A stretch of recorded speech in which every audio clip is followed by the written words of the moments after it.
بالله السميع العليم من الشيطان الرجيم من همزه ونفخه ونفثه بسم الله الرحمن الرحیم مالک یوم الدین۔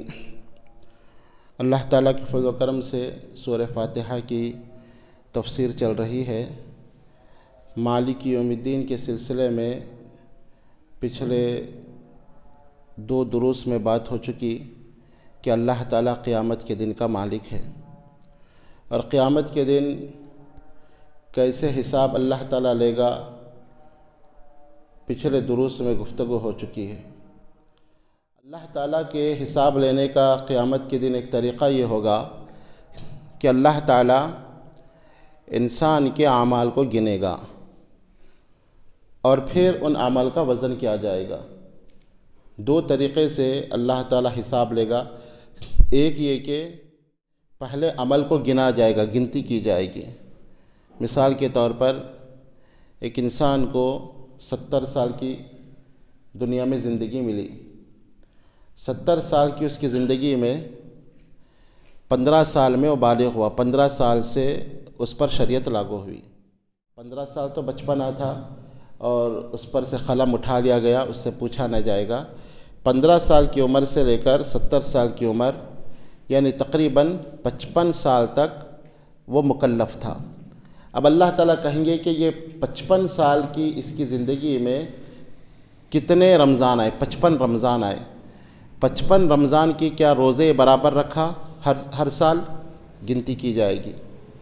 ٹھیک ہے، ہر سال اس نے روزے رکھا، اس میں گنتی میں وہ کامیاب ہو جائے گا۔ پھر کہا جائے گا کہ اس کی نمازیں دیکھو، کیا پورے فرض نماز یہ پابندی سے پڑھتا رہا؟ فجر، ظہر، عصر گنتی کی جائے گی، اس میں اگر کامیاب ہو گیا۔ پھر کہا جائے گا کہ اس کی زکوٰۃ دیکھو، یہ مالدار تھا اور 55 سال تک کیا یہ ہر سال پابندی سے زکوٰۃ ادا کرتا رہا؟ اس طرح ہر عمل کی گنتی کی جائے گی۔ بہت سارے لوگ تو ایسے ہوں گے کہ گنتی میں ہی فیل ہو جائیں گے۔ یہ اللہ تعالیٰ جب گنتی کرے گا تو اسی میں فیل ہو جائیں گی۔ کسی کی نمازیں کم ہو جائیں گی، کسی کے روزے کم ہو جائیں گے، کسی کی زکوٰۃ کم ہو جائیں گی، کوئی حج نہیں کر سکے گا، اس میں اس کو جو ہے خسارہ ہوگا۔ تو بہت سارے لوگ تو گنتی میں ہی ہٹ جائیں گے، کم ہو جائیں گے۔ بعض خوش نصیب ایسے رہیں گے جن کی گنتی پوری ہو جائے گی۔ ٹھیک ہے، یہ شخص ایسا ہے جو بڑا پابند تھا، برابر 5 وقت کی نماز یہ پڑھتا رہا، ہر سال روزے رکھتا رہا، ہر سال اس نے زکوٰۃ بھی ادا کی، اس نے حج بھی کیا، باقی تمام کام اس نے کیا۔ گنتی میں وہ پرفیکٹ ہوگا۔ گنتی میں پرفیکٹ ہونے کے بعد بھی وہ کامیاب نہیں ہوگا۔ دوسرا جو مرحلہ ہوگا وہ وزن کا مرحلہ ہوگا۔ اللہ تعالیٰ فرماتا ہے وَالْوَزْنُ يَوْمَئِذٍ الْحَقُّ، اس دن میزان، وزن یہ حق ہے، وزن کیا جائے گا۔ اب اللہ تعالیٰ کہیں گے ٹھیک ہے، اس کی تمام نیکیوں کا وزن کرو، ترازو میں رکھو۔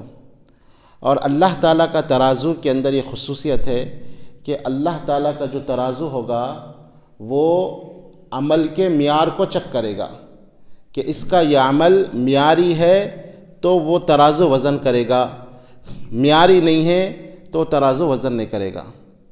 معیار کیا ہے؟ 2 چیز ہے۔ عمل کے معیار کو بنانے کے لیے 2 چیزیں شریعت نے ہم کو بتائی ہے۔ ایک یہ کہ عمل کرنے سے پہلے اخلاص ہو، نیت کے اندر اخلاص ہو، اللہ کی رضا ہو، اور دوسرا یہ کہ وہ عمل پیارے نبی جناب محمد رسول اللہ صلی اللہ علیہ وسلم کی سنت کے مطابق ہو۔ یہ معیار ہے عمل کا۔ تو وہ ترازو اس معیار کو چیک کرے گا کہ اس کی یہ 55 سال جو اس کی عبادت ہے، جو اس کی نمازیں ہیں، اب وہ معیار دیکھے گا کیا یہ نمازیں اس نے صرف اللہ کے لیے پڑھی، اخلاص تھا اس کے اندر، یا ریاکاری تھی، دکھلاوا تھا، چیک کیا جائے گا۔ اگر اخلاص تھا تو پھر دوسری چیز یہ چیک کی جائے گی کیا اس کی اس عبادت میں نبی اکرم صلی اللہ علیہ وسلم کی مطابعت تھی، نبی اکرم صلی اللہ علیہ وسلم کی اطاعت تھی، کہ اللہ کے نبی صلی اللہ علیہ وسلم کے طریقے کے مطابق اس نے نمازیں پڑھی۔ اگر وہ بھی اس کے اندر وہ کامیاب ہوگا تو وہ ترازو اس کا وزن کرے گا۔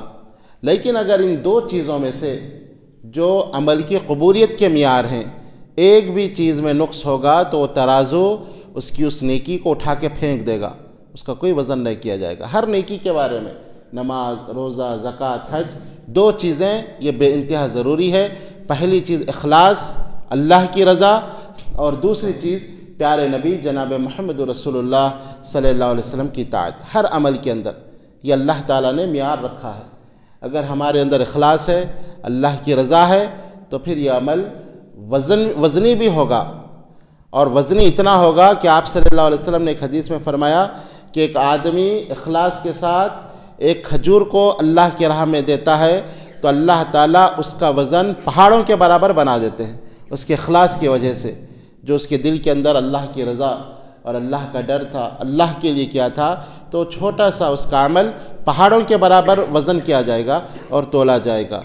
اور بہت سارے اعمال لوگ ایسے لے کر آئیں گے جو پہاڑوں کے برابر رہیں گے، لیکن اس کے اندر اخلاص نہیں ہوگا، اللہ کی رضا نہیں ہوگی، دکھلاوا ہوگا، ریاکاری ہوگی، لوگوں کی تعریف مقصود ہوگی، تو وہ عمل اللہ تعالیٰ ذرے کے برابر بھی اس کا وزن نہیں کریں گے۔ تو یہ دو بنیادی چیز ہے ہر عمل کی قبولیت کے لیے۔ اگر ہم نے عمل تو برابر کر رہے ہیں، پابندی کے ساتھ نمازوں کی پابندی کے ساتھ روزے، حج، زکوٰۃ، لیکن ہم اپنے دل کو بھی ٹٹولتے رہیں کہ دل کے کسی گوشے میں کہیں کوئی دکھلاوا تو، کوئی ریاکاری، کوئی لوگوں کی واہ، کوئی لوگوں کی تعریف کا جذبہ تو نہیں پنپ رہا ہے۔ اگر دل کے اندر یہ جذبات ہوں گے تو وہ عمل برباد کر دیا جائے گا۔ اور ایک طریقہ احادیث کے اندر وزن کرنے کا بتایا گیا کہ انسان کو ہی تولا جائے گا، انسان کو ہی ترازو میں رکھا جائے گا۔